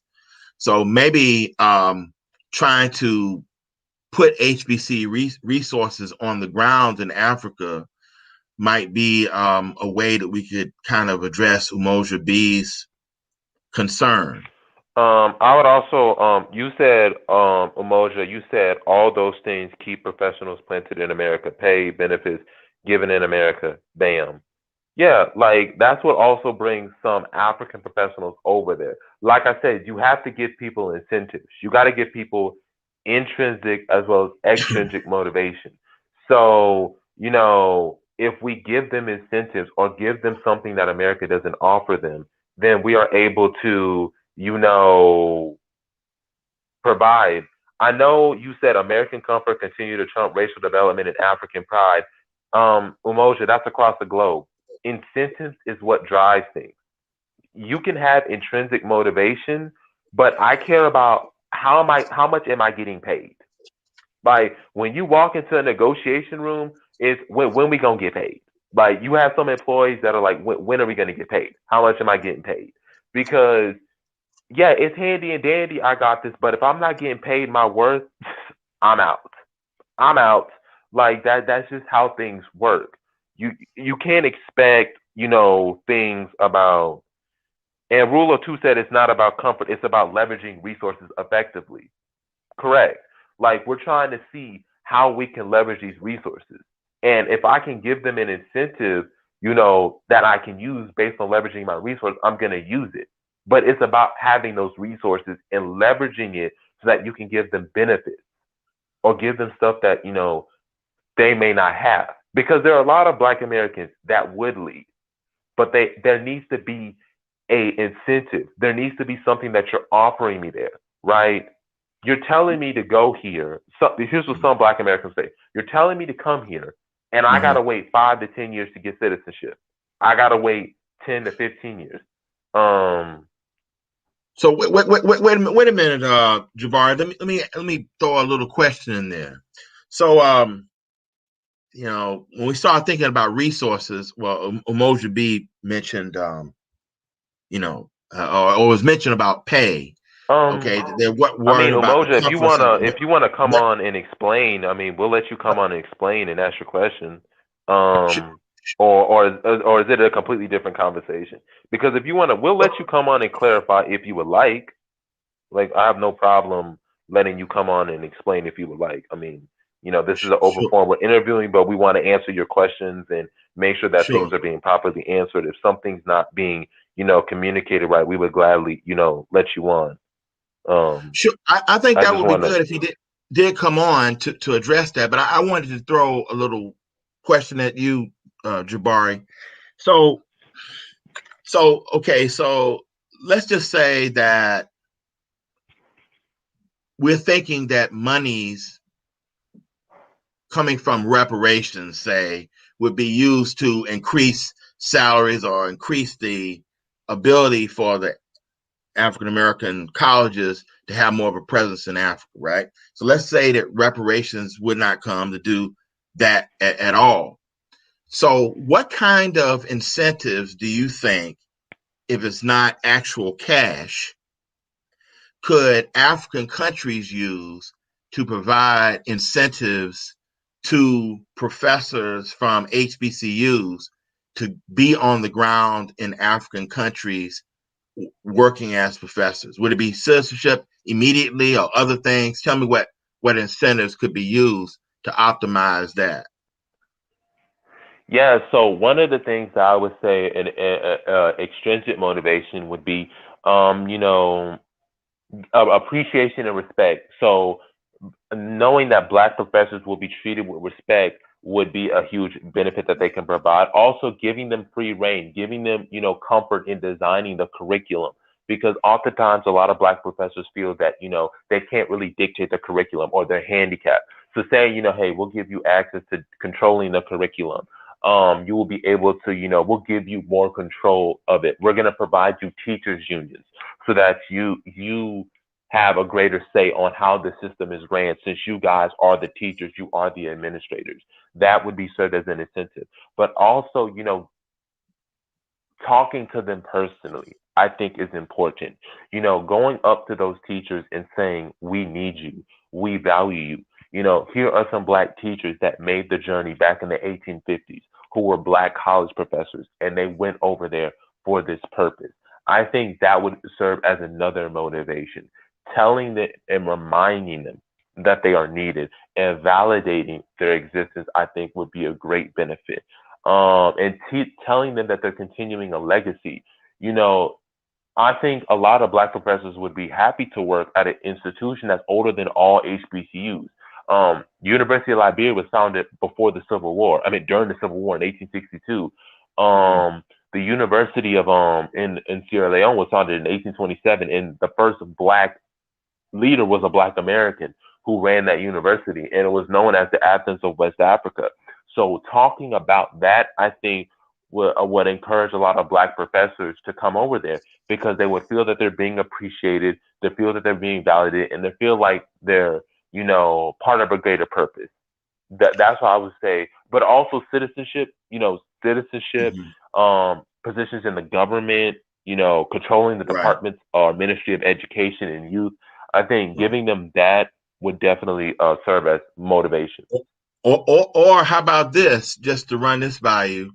Or for some HBCUs, not all, but a select few that were on pretty good financial standing, maybe they could send various professors to different institutions, and the institution in the US, the HBCU they're affiliated with, could pay their salary while they're on the ground in Africa, or some type of arrangement like that, so that they wouldn't necessarily have to leave the HBCU that they're affiliated with, but they simply become an extension of that on the ground, kind of like cross teaching kind of situations. Hmm. And some of the classes Yeah. that they're offering could be bounced back through video conferencing from Africa back to the institution that they are affiliated with, so that they're still able to educate students in the US who would have attended their affiliated HBCU, but at the same time, they're on the ground doing what they can in the African countries, along with the incentives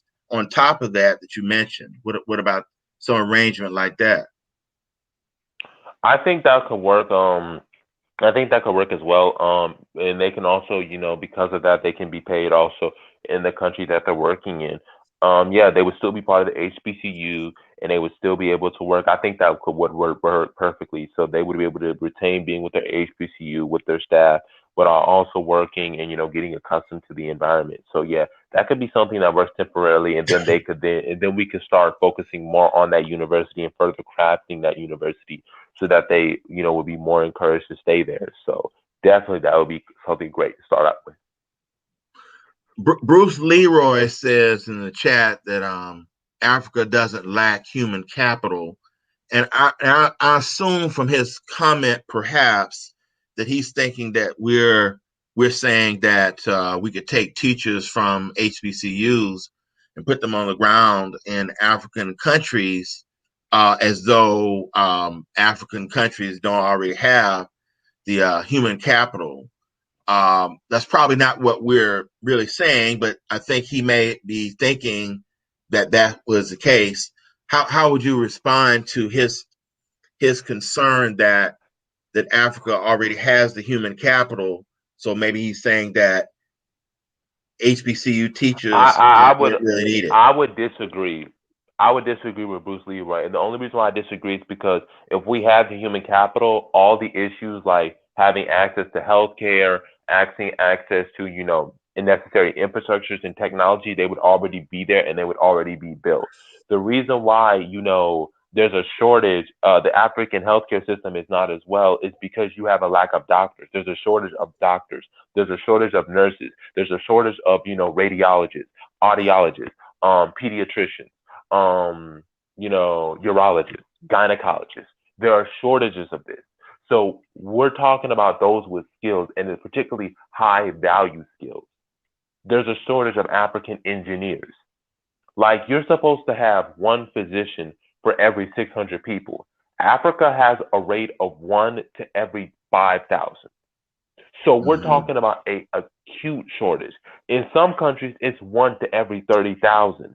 And so when you don't have that human capital, somebody who has it from abroad, needs to come and get that capital, right? How do you think the West is able to survive, right? What Mm-hmm. do? They recruit Nigerian doctors. We've seen this. They recruit Nigerian doctors, they recruit Moroccan doctors, and they bring them over there. Okay. Mm-hmm. So what does Mm-hmm. that then do? You don't have enough human capital in the continent, and then the infrastructure crumbles because you don't have the human capital to sustain it. You need that resources from the diaspora outside of Africa to come in so that we can help elevate and help meet those standards so that you now have more doctors.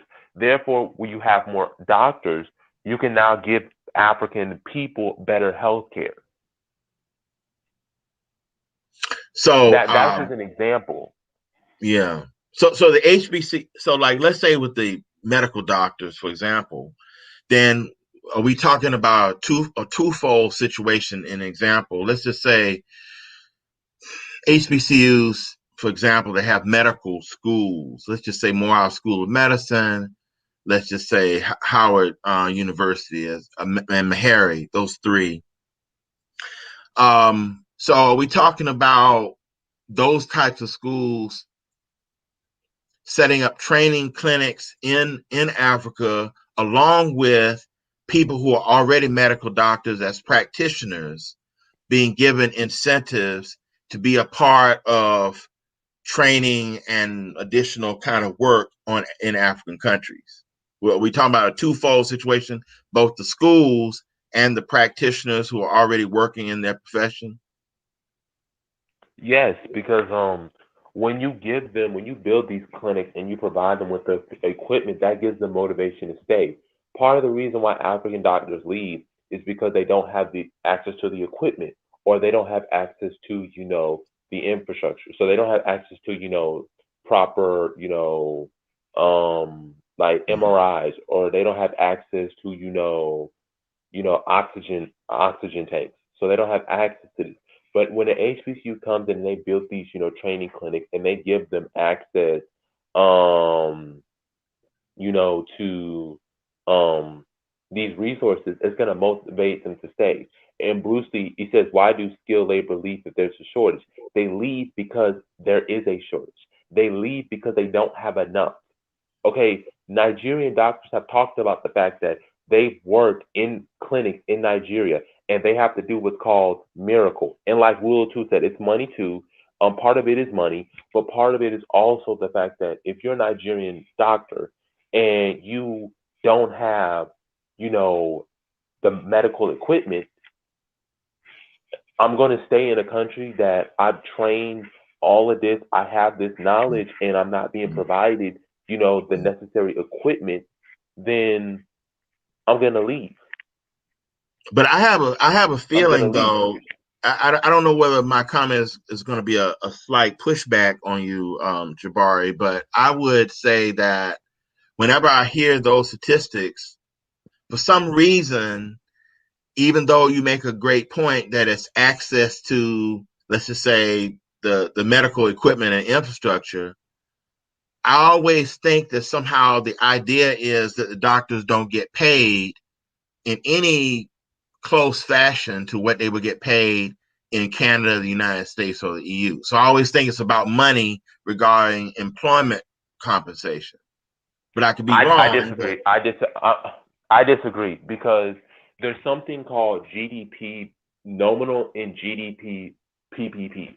So when you talk about money, okay, Nigerian doctors. If we're talking about Nigerians, let's just talk about Nigerian, right? okay, all right, Um, Nigerian doctors get paid lower than many countries that are poorer than Nigeria. So, like for example, Liberia has a better healthcare system than Nigeria does, oftentimes, and especially the public cases. Nigeria has a worse healthcare system than Angola and many other African countries. And Rule of Two says, and there's a huge difference between 20K and 120K. You're right, Rule of Two. That is nominally. That's why I said you have to factor in purchasing per capita. Because if I'm getting paid 20,000 US dollars, but you're not countering in the cost of living in that country, then actually the 20,000 US dollars I'm getting paid normally, when I adjust it to purchasing power parity, is actually 120,000. That's why, like Bruce said, you have to take into account the cost of living. Because example would be again in South Africa or Nigeria. I mean, Equatorial Guinea. If we were to look at Equatorial Guinea's GDP per capita in terms of purchasing power, it's the same as like South Korea. It's like 34,000, 35,000. But if we were to use it nominally, it's 9 to 10,000. So you have to factor in the cost of living. So a lot of these doctors are not being paid relative to their cost of living. Because an example will be this, and it's not just strictly in Africa, but I'm going to talk about what's going on in Colombia because this would be a similar analogy. You have doctors in Colombia that have been working for 10 to 20 years and they live in poverty. Same thing in Nigeria. You have doctors that have been working there and they're not getting paid anything. They're struggling to survive. If they were being paid comfortably, where they were having a decent salary and benefits, they would stay there. Yeah, I can get paid 120,000 in the West, but why would I need to go to the West when I got everything I need here? When I got my retirement benefits, when I got my money, when I'm able to afford what I need, I don't need to leave. So, I'm so you leaving because I'm not getting paid enough to survive. so you're But saying yes, that instead of them thinking about I'm going to go to the West and make 120,000 a year, that you feel like with they would actually be more comfortable saying in Nigeria if they could make $60,000 U.S. money, that would be enough to keep them comfortably in Nigeria. yes, Is that because an example would be if that's the case, why don't you see people from South Korea coming to the United States despite the fact that South Korea has a lower income ratio, a GDP per capita than the United States does by like 10 or 20,000. The average South Korean makes like what, 30,000, 35,000. If we adjusted our purchasing power, it's like 40,000. But you don't see an acute shortage. Even a country like Cuba, mm-hmm. that doesn't make much, but they graduate more doctors than anybody on the entire planet. It's because you have a system that values those doctors, a system that they're allowed to live comfortably. They're able to survive and get what they need. Once Mm-hmm. they've gotten what they need, I don't need to leave. Why would I leave if I have everything I need? If I'm So being what? provided everything that I need, respect, stable cost of living, I'm being Mm-hmm. provided the equipment, I'm able to, do my job, I'm being appreciated, there's no need to leave. So what's the so what's the reason then that these various professionals are not getting the subsequent monies that they need to survive in those particular countries? There are some African countries that are not spending enough money on healthcare. Nigeria, when they talk about how much money in terms of per capita relative to the per capita, the percentage, you're supposed to be spending at least 9 to 10% of your GDP or 9% of your government revenues on healthcare. In Nigeria, it's like 5 to 6%, or sometimes even less than that. So you're not even spending the allocating the a proportion of resources you're supposed to be allocating to those countries, and so therefore they're not getting what they need. So you're saying they have the, you saying in the case of Nigeria as an example, you're saying they have the money, but they're not directing the distribution of the monies that they have properly. Yes, corruption is an example. Because of the corruption that you have and they're not allocating the resources, you have a situation where medical tourism is a thing in Nigeria, where people go abroad for healthcare because there's corruption, you're not spending the money where it needs to be, and as a result, the healthcare system is absolutely bad. If you were to spend that money on the healthcare system, invest in the healthcare system, spend the right amount of money in healthcare, there would not be a need for medical tourism because everything would be provided. Everything would be stable for the average Nigerian and the Nigerian doctor. Um, Rule of two says so either way, it's a money issue. Pretty much, you can sum it up in that way. It's a money issue, although how it's expressed varies. But overall, Yeah, if you want to put a general thing, an umbrella of money issue, you and could say that. a mindset issue as well, and a corruption issue. I guess we would be fair to Yeah. add those on to it. Is there any outside of okay, so let's just say what countries would you say right now on the continent? Let's assume that we're not dealing with reparations. We know that that's theoretical at this point. I'm going to say theoretical because we don't have it yet. But with what we have right now, HBCUs, the condition that they're in, the finances that they have right now, if we didn't concentrate on Liberia as an example, because we know we're trying to use Liberia as a conduit for using the reparations. What countries do you think right now are doing enough in terms of distribution of resources that HBCUs could make a meaningful impact in those countries right now, irrespective of Liberia? All right. So outside of Liberia, I would say The countries that are spending the appropriate amount on healthcare and stuff like that: South Africa, Botswana, Namibia, Kenya, and then the rest are in North Africa. So Egypt, Tunisia, Morocco, Algeria, that would be those other countries. So if we're talking about strictly in sub-Saharan Africa, Kenya, Namibia, Botswana, South Africa, I would, you can put Ghana in there if you want to, but those are really the countries in I'm North Africa. That's I'm I'm, I'm surprised that I'm surprised that you didn't mention Rwanda in any way. They always seem to be the yeah, I forgot favorite. Rwanda. Yeah, I forgot Rwanda. Oh yeah, I forgot Rwanda does have universal healthcare, so I'll put Rwanda in there as well. I'll put So Rwanda in there. It's a good thing you remind me of Rwanda. so maybe what has to happen as we close, maybe one thing that has to happen then, we might have to look at the resources that the HBCUs have and match them with countries right now that are in a workable position to accept what the HBCUs have right now as resources. I mean, so, you know, Let me address Bruce Leroy's point. He said, which comes first, roads or a first world country healthcare system? The healthcare system comes first because you can always build roads. Like roads are not hard to build. A healthcare system takes decades to build. Like it takes 14, 15 years to become a doctor. That takes decades. So yes, the healthcare system comes first. That takes decades to build. That takes a lot of time and resources. Roads, you can get that done in less than a year. Really, if you really pushing it, you can get roads done in less than a year.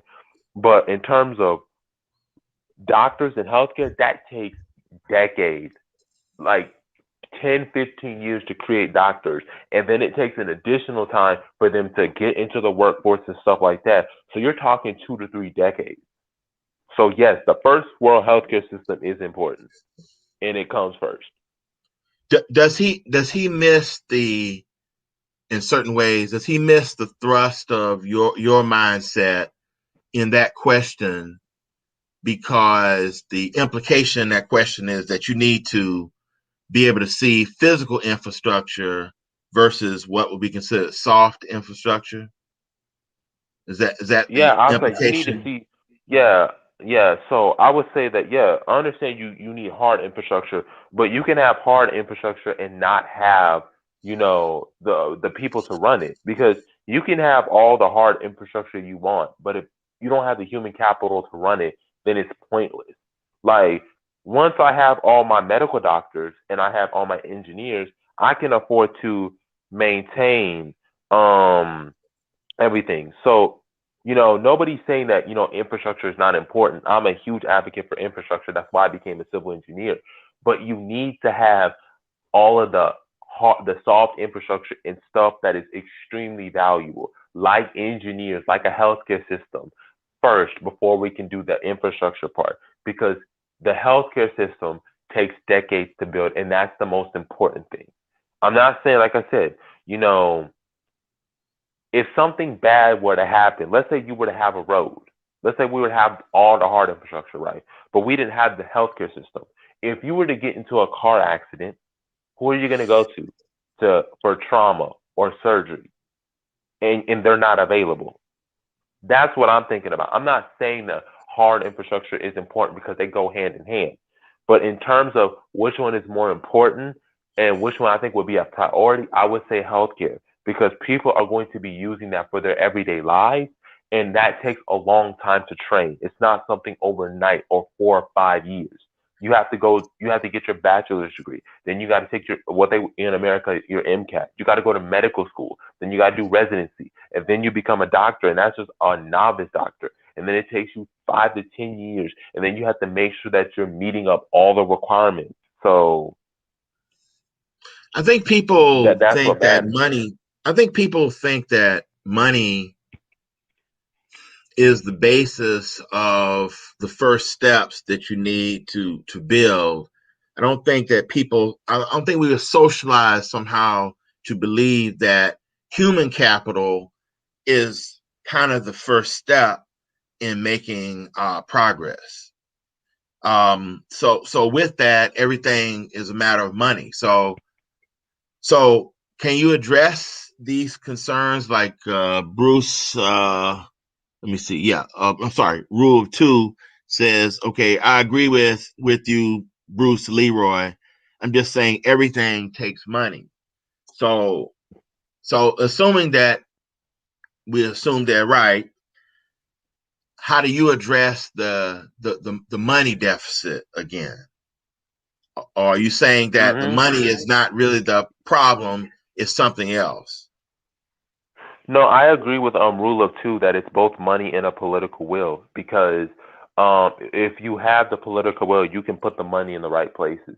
But if you don't have the political will and you're not trying to allocate the money right, then it's not going to pan out. So yes, and also it takes money to train that human capital. You have to invest a lot of money into that human capital. That's why you get paid the high salaries because human capital is, in part because you invested a lot of money into that person. You've invested billions and hundreds of billions into these thousands and thousands and thousands of, doctors and nurses and scientists because none of these classes are free. These classes cost money. Tuition, these classes ain't free. They cost $60. They cost sometimes, $400-$500 to take like 7 or 8 of them. So these ain't cheap. These ain't free. So I do understand what he says that everything takes the money and also the infrastructure part. I'm just saying that you need to address those shortages so that the infrastructure can be maintained and it can grow. But that I would say to rule of two that is correct. Okay. So I guess I would say then that the money is available. It's just that there's just mismanagement or misdirection of how the money is utilized. Maybe we have to come to the notion that we do have the money, we're just misusing it. Would that be feasible to think in that kind of way? Just as I'm thinking out loud. Yes, I think it would be feasible to say that because we can talk about Nigeria again. Nigeria, like in like the 1980s, due to the kleptocracy, lost like billions. I think it's like trillions of dollars, like $4 or $5 trillion, in kleptocratic money. So it wasn't the fact that they didn't have the money; it's just they didn't utilize the money. An example would be Botswana. Botswana was like the second poorest country in the world, like had no money. Like they Right. had less than like 100 high school, college grads, and they went from that to being one of the richest countries in Africa, one of the most developed countries in Africa, richer than South Africa, more developed in South Africa, and that's because it takes the proper amount of political will and managing of the money. And once that money was properly managed, they were able to, do what they did. But that's where it comes from. And they mostly started out with using one of their most abundant resources, which was diamonds, to refine and cut diamonds in Botswana, that led them to be able to more heavily diversify their economy. Um, so maybe somehow or another, I'll just say this one thing. Maybe what's needed too is that if we're going to think in a Pan African way, maybe some of our people here who have great knowledge about how to generate money could serve as a resource team to African countries if the African countries were willing to just take the advice of a council about more proper ways that some of these countries can use to optimize the monies that they do have, and also certain visions about how to generate capital. Could you say something on that or push back on that in any way? No, Because I we think have we the should. We money. need to. Yeah, yeah, I was saying we have the money. Yeah. So. And we need to know how to use it right. Maybe that's the problem. We have the resources, but we don't know how to use it right. Yeah, that's what I think it is. But also it's because those leaders have to have a vision. When leaders don't have a vision, it's hard to really, push it because they don't have a vision themselves, and you need leaders with a vision so they know better. So that is something that I would say. But to speak on Bruce Leroy's point where he said, you need human capital to build the infrastructure. So who's going to build the infrastructure without the human capital? Like you need to train the human capital. I mean, you said you can't feed a nation without roads. Um, Humans were feeding themselves long before roads even existed. Humans were farming before roads even existed. So that's a straw man's argument. But and yeah, that's just a straw man's argument. But I would say that yeah, we need people and consultants who they know how to manage this, they know how to optimize these resources, and they know what the 5 year plan is. What is the goal in the 5 years? What is the 10 years? And what is the 15 years? And that all ties back into HBCUs. When you know what you want to do in 5 years, 10 years, 15 years, that's what matters. And you're able to then put the resources right because you have a goal and you're trying to reach that goal. Right. Right.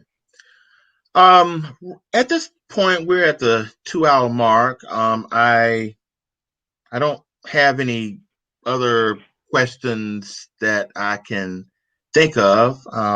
Do you have any final thoughts? Given that we're both Aggies. By the way, I want to point out before you start on that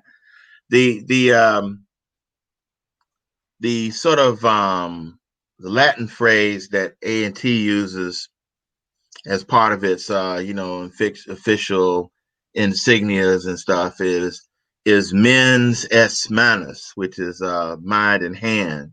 And I was just thinking, if we're thinking outside the box Afrocentrically, maybe A&T in an Afrocentric way.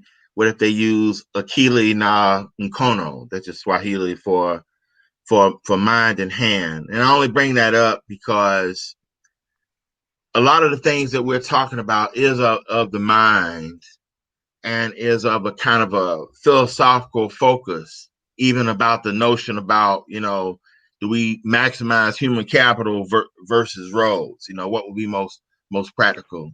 I Um, gotta address. He says low skilled workers build infrastructure, not PhDs. Who designs the infrastructure?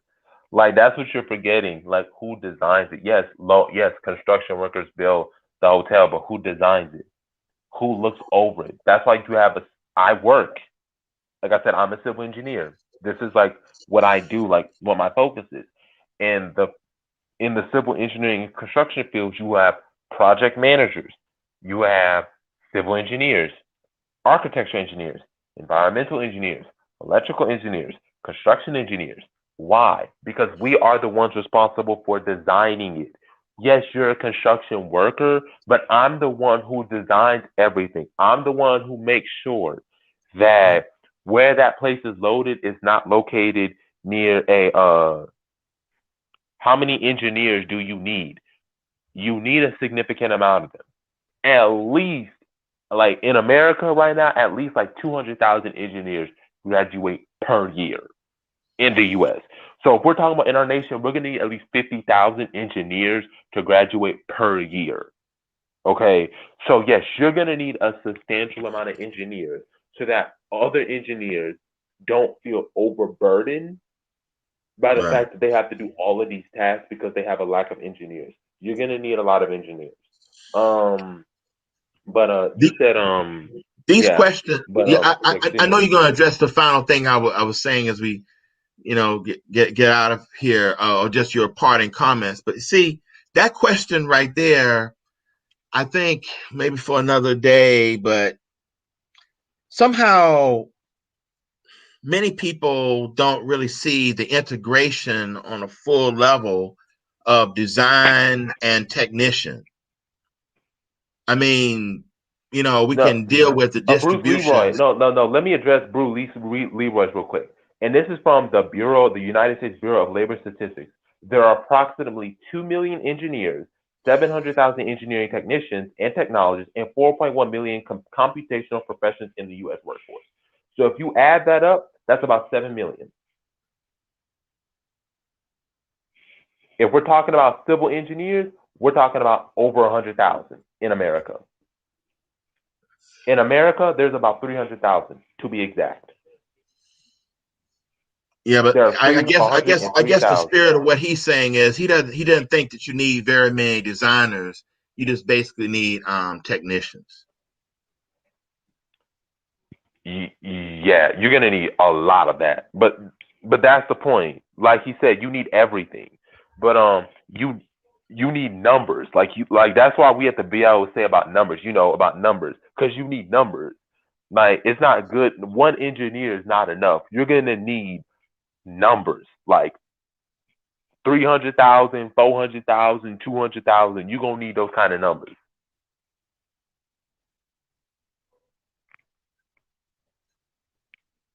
Okay.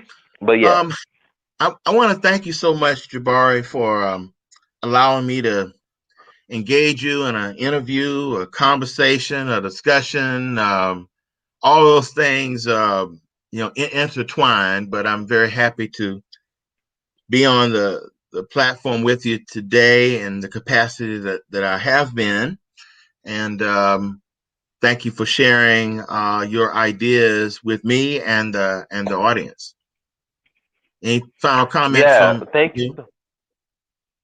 Yeah, HBCUs are going to continue to be a pipeline. We have to connect with them. They can be a huge source for the BIO and what we are offering, and the skills that they bring is I would say make sure to like, share, subscribe, share the content, of course. Be on the Discord for the lounge. Holup's the last question with Holup is my question is when are we going to start the process? Like I said before, it started with Clark Atlanta reaching out to Liberia, so they did start out something. So there is a little bit of starting the process in terms of HBCUs connecting with Africa. In terms of BIO, like I said,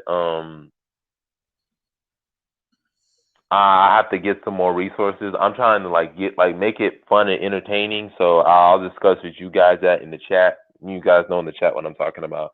But yeah. But those are my final. That's my answer to that question. I'm trying to do that, especially towards the end of the year. He said nation building takes time, and I see no sense of urgency from black leaders or talking heads. Yeah, unfortunately, we don't. We don't. I wish it was. I wish it would happen faster because it can happen. It just depends on who does, but it's not being talked about. Instead, we got nation building, but it's nation building within the United States. How we can build the Republic of New Africa in 5 southern states. That's the conversation that's been happening on, which is unproductive, completely unproductive. But anyways, HBCUs are important. Make sure you guys like, share, subscribe, join, comment, register at blafricstan.org/register. Underrated mind, make sure that you guys are part of the lounge that's going to be happening tonight at 8 p.m. on Discord. Please, please, so that we can discuss. We have productive conversations. We're looking forward to collaborating with you guys. But yeah, that's important. Sign up at be ready at the lounge. I'm looking forward to seeing everybody there. Yes, thank you so much. Jabari, would you do me one favor? When we end the program, I just want to speak with you a couple of minutes if I could. But thank you so very much for having me, and I appreciate your very valuable comments on this important issue. And like to say to you, Aggie pride to you, and I'm glad on a special occasion to interconnect with a fellow A&T person. Yeah, it's great to be able to graduate next year from the illustrious North Carolina A&T State University, 1891. So, yep, that's what Aggies do, and we're gonna continue to shine bright. So, like Holup said, like, share, subscribe, join. Please do that. Be a part of the lounge. You will not regret it. Please do. Um, but yeah, that's what we have. Thank you for everybody that's in the chat. Thank you for all the questions you have. Baruti, thank you for coming on. Let's keep this platform going. Hopefully, there's a lot of people signing up to the website. Like, share, subscribe. Please do this, y'all. We need as many people to come on. So please do that for us. Baruti, is there anything else? No, that's it. Thank you again. But when we go, I just want to speak with you a couple seconds. If you can keep the line open for me after we leave. Oh, that is definitely no problem. All right, everybody. This was this Sunday's live. Hopefully, y'all learned something new and learned something exciting. It was great talking to y'all. All right, peace. Peace. Kwaheri.